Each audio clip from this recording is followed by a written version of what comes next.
Are you thinking of becoming an insurance agent, or are you maybe curious of if this career is worth it for you? I'm going to be breaking down some pros and cons of the industry after working in it for over 8 years. Trust me, I've seen everything, and I'm going to be breaking it down for you to see if this is the right career for you. So if you're curious or you're thinking about becoming an agent, stay tuned.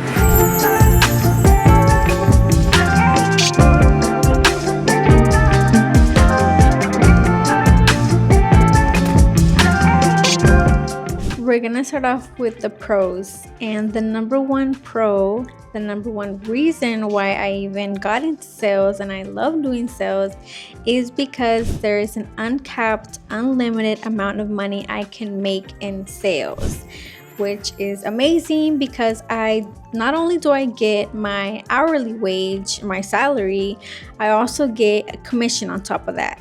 So that's two forms of income for me, my hourly and then my commission, which I love. And depending on the agent you work with, they're going to have a different commission structure. So not all agencies work the same. Not all products work the same. So I know there's life insurance sales. That's completely different than what I do.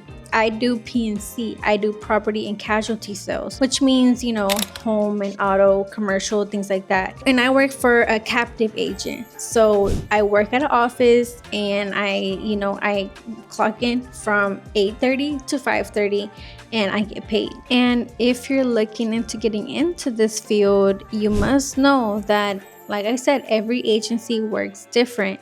So there are some agents that I know and that I worked with in the past that, let's say, only pay up to 3% commission or 4% commission. With my agency, the way it works is that, let's say you sell an auto policy, so like one auto, and it's maybe $600 that the customer will end up paying for the 6 months. Okay, that premium you get a percentage out of. So if you're only getting 3% or 4%, that's like, I don't know, let me do the math because I don't know. 600 times 3%.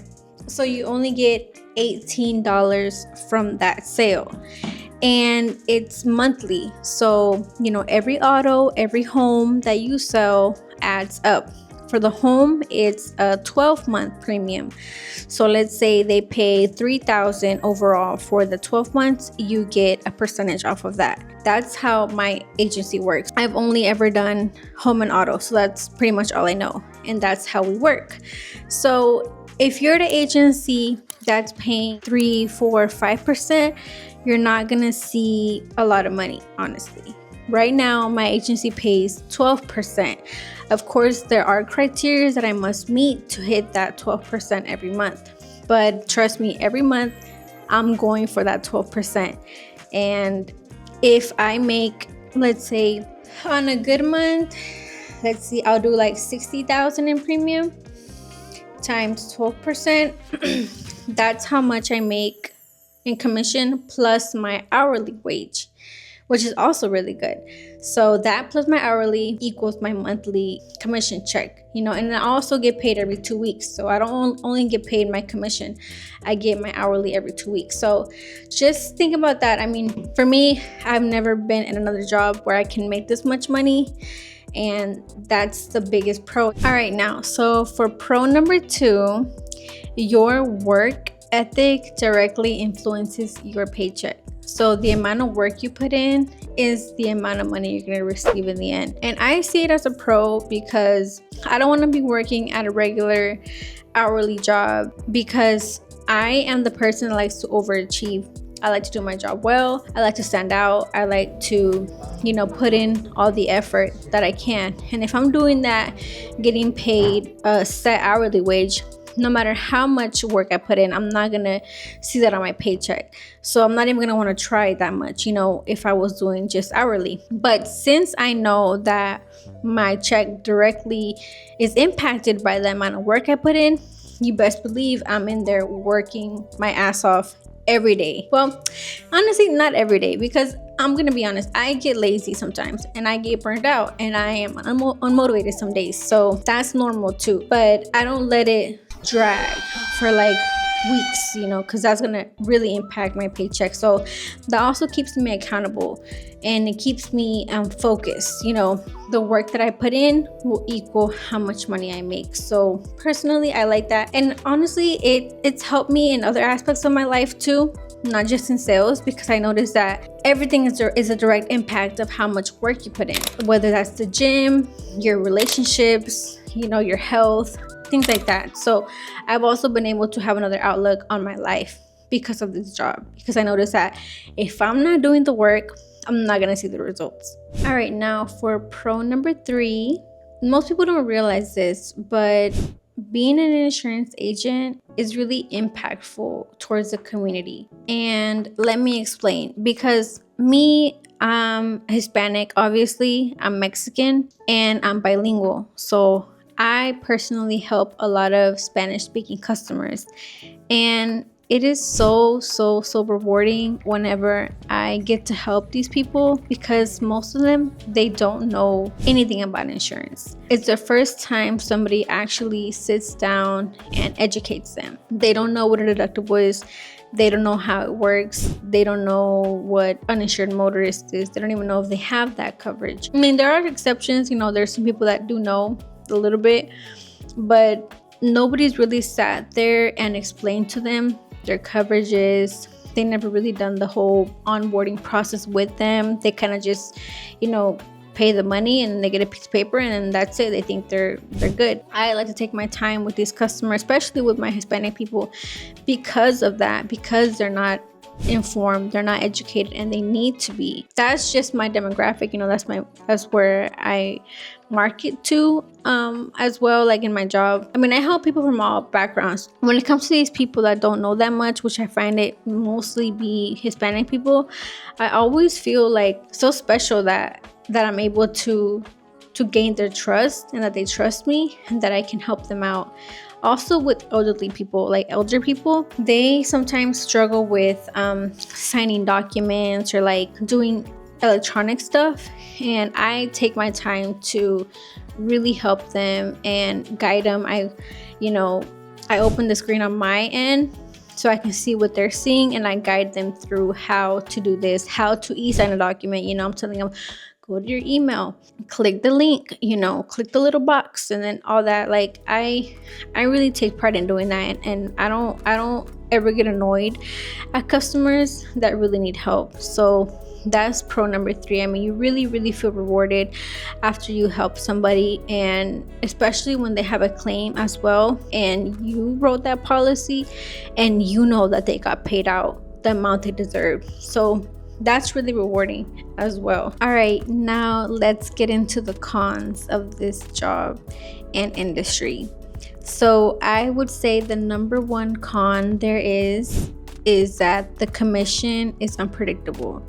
Your paychecks are unpredictable. And when you start, especially when you start, because once you learn the system, once you learn what works for you, what doesn't, it starts to become more consistent, and you can see exactly where you could get better at, and where you messed up last month so you can do better the next month.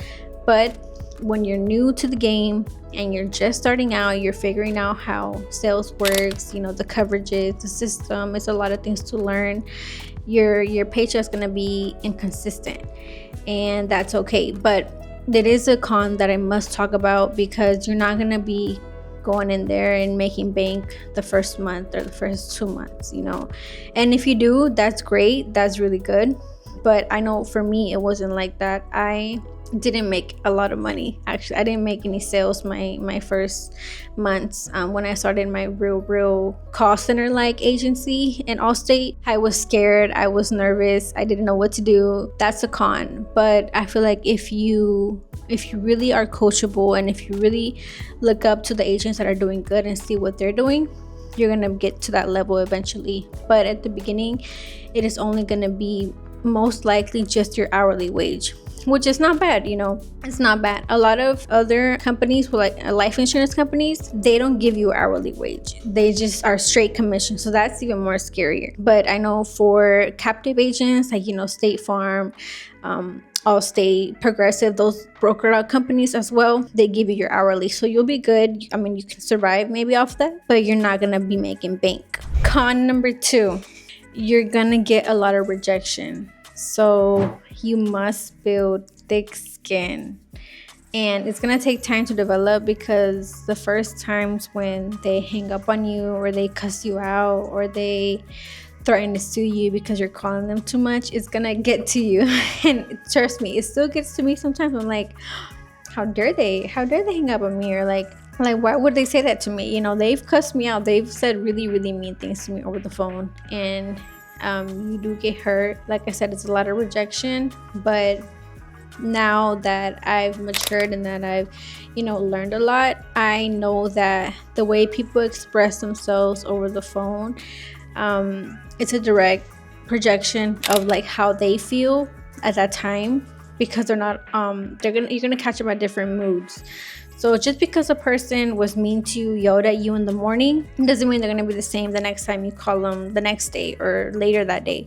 They might be a completely different person. And I had a lot of people even apologize to me. They're like, I'm so sorry I yelled at you. Or like, I'm so sorry I've been so difficult to work with. I've just had this and this going on, and I'm so sorry. And I'm there for it. I understand. And now I see it as more like, it's okay if they're in a bad mood. I'm going to move on to the next, or I'm going to just call them later. I'm not going to take it to heart. I'm not going to take it personal. Like, oh, they called me the B word. Like, oh, they're going to threaten to report me to my manager or whatever. They're going to get over it, whatever. I'm just here trying to offer a product, trying to help them.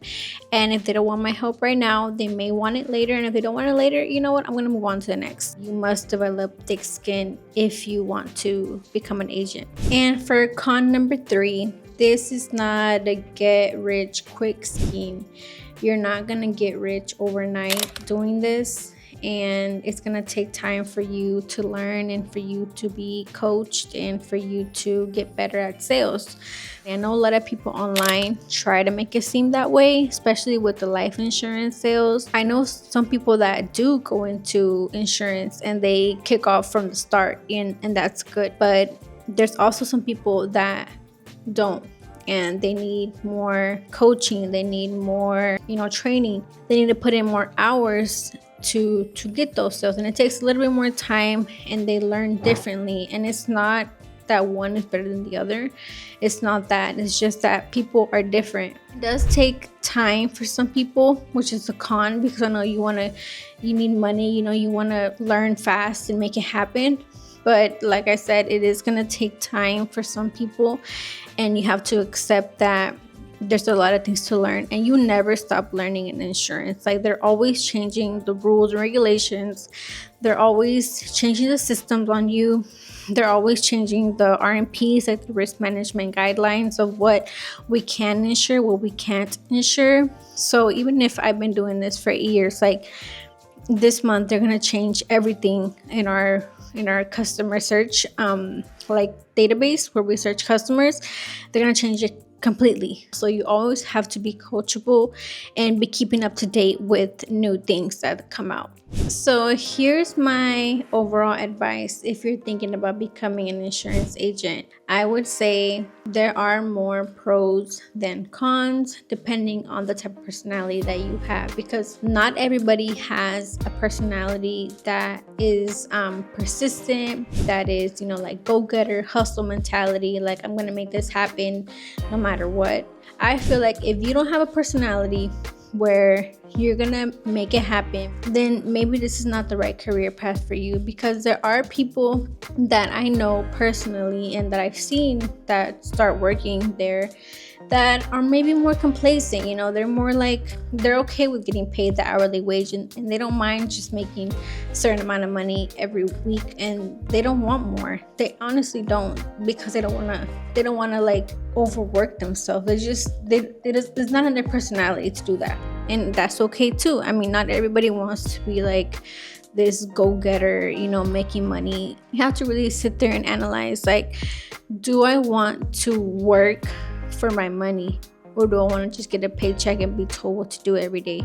It's really up to you. I feel like anybody can get started, anybody can do it, but only the strong survive, honestly. Because like I said, it takes thick skin, it takes dedication, it takes hard work, it takes being coachable.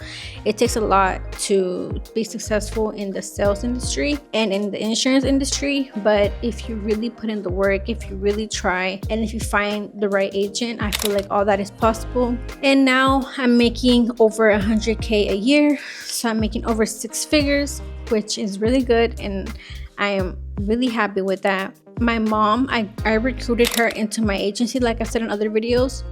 She is a high school dropout.